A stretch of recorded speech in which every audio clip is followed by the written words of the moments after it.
দেশে মানমন্নত উঠে গেছে এবং সবচেয়ে দুঃখের বিষয় হচ্ছে আমাদের এই গ্রামে 100% মুসলমান বসবাস করে, একজনও হিন্দু বসবাস করে না। তার মানে শতভাগ মুসলিম গ্রামে মসজিদের দান বাক্স ভেঙে চুরি হয়ে গেছে, টাকা চুরি হয়ে গেছে, অথচ তালাটা অক্ষত আছে। এবং সেই মসজিদ, এবং কিছুদিন আগে মসজিদের ব্যাটারি চুরি হয়ে গেছে।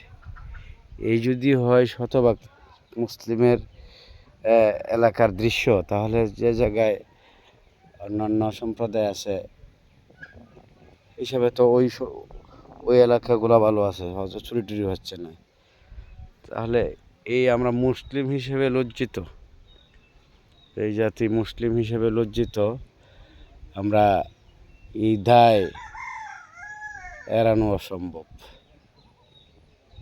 আমার খুবই কষ্ট লাগছে যে ঘটনাটা দেখার পরে, এবং শুনছি কিছুদিন আগে এই মসজিদের আমাদের বাড়ির এই মসজিদের ব্যাটারিটা চুরি হয়ে গেছে।